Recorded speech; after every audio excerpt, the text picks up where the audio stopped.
My wife said only our security man could satisfy her, and my heart stopped. That was the moment my life changed. Not because she said it, but because of how she said it. Here is my story. My name is Kunle, and I never thought a single sentence from my wife would shake my entire life. It happened on a Tuesday night. We had just finished eating. The house was quiet. The kind of quiet that makes you notice small sounds, like the ticking clock and my wife's shaky breathing. She sat on the bed, knees pulled to her chest, eyes red like she had been crying for hours. I asked her gently, "Bola, what is wrong?" She covered her face with her hands and whispered something so strange that my body went cold. "Kunle, I think only our security man can satisfy me." I didn't move. I didn't shout. I didn't even breathe properly. Because she didn't say it with pride, or excitement, or anything close to desire. She said it with fear. A deep fear. Like someone had forced the words out of her mouth. Her fingers were shaking. Her lips were trembling. She looked like she was begging me to save her from something she didn't understand. "Bola, why would you say that?" I asked quietly. She shook her head like a scared child. "I don't know. Kunle, please, it's like the thoughts are not mine. They come into my head like someone pushed them there." At that moment, anger left my body. Something was wrong with my wife. Something far beyond cheating. Bola had been acting strange for weeks. Waking up sweating. Crying in the bathroom. Forgetting simple things. Locking herself inside rooms. Staring at the wall for long minutes. Asking me, "Kunle, do you think I'm going crazy?" I kept telling her she was fine. But I was wrong. Very wrong.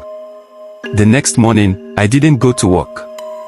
I pretended to leave, but I stayed outside the house. Around 11 a.m., I saw Bola walk into the gate. Calmly. Slowly. Like she wasn't even aware of her own steps. She approached our security man, Musa, a man in his 50s with tired eyes and a gentle face. I hid and watched. She said something to him. Musa jumped back like someone poured hot water on him. "Madam, no. Please no," he cried. "Don't ever say that again. God forbid." I stepped out. Musa fell on his knees the second he saw me. "Oga, I swear I no do anything. Your wife dey talk strange things these days. Yesterday she asked me who I am like she no know me. And she was the one who interviewed me." I looked at Bola. She was crying again. Soft tears. Helpless tears. "Kunle, I don't remember talking to him," she said. "I don't even remember walking to the gate." Right there, I made a decision. "We are going to the hospital now." She didn't argue. She just leaned into me like her body was giving up.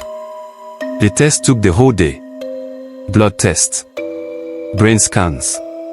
Mental health checks. Interviews with specialists. At night, the doctor finally called me in. His voice was calm. "Kunle, your wife is not cheating," he said. "She is not possessed. She is not trying to hurt you. She is sick." I swallowed. "Sick how?" He breathed in. "She has something called dissociative identity disorder." I stared blankly. In simple words, he continued, "She has another personality inside her. A second version of her. That version comes out when she is scared or stressed. It acts on its own. It says things she would never say. It does things she can't remember. She is not in control." My head felt hot. My chest felt heavy. So my wife wasn't a bad person. She wasn't lustful. She wasn't trying to sleep with anybody. She was fighting a battle in her mind. A battle she never told anyone about. 2 days later, her mother came to visit. When I told her the diagnosis, she broke into heavy sobs. "Kunle, there is something I never told you," she cried. Something from when Bola was 14. My stomach tightened.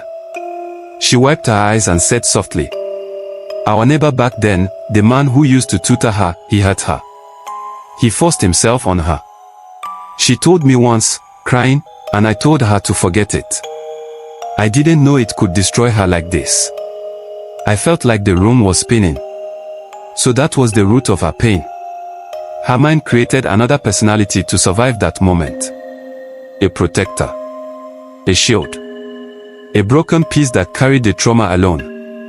And now, 20 years later, it was spilling out. I stayed by her side. Every day. Every night. Therapy sessions. Medication. Small routines. Comfort. Patience. Understanding. Some days were good. Some days she cried for hours. Some nights she woke up shaking and confused. But I kept reminding her, I'm here. I'm not going anywhere. Little by little, she started getting better. The first time she laughed again, I felt like I had won a battle. The first time she slept through the night, I thanked God. The first time she cooked us a meal, she cried because she felt normal. And then, one evening, while we sat on the couch, she held my hand and whispered, Kunle, I'm starting to feel like myself again. I closed my eyes and thanked heaven. A year later, Bola is doing much better. Not perfect. Not healed forever. But stronger. And present. We go for therapy together. We take walks every evening. We talk openly. We support each other. And we have learned to rebuild, slowly and honestly. Our marriage did not die. It transformed. We became partners in a deeper way. We became friends again. We became a team. And now, every time she rests her head on my chest, I remind myself. Some marriages break over small things. But ours survived the storm we never saw coming. And we came out stronger. Not because we were perfect, but because we refused to give up on each other. And that is the real miracle.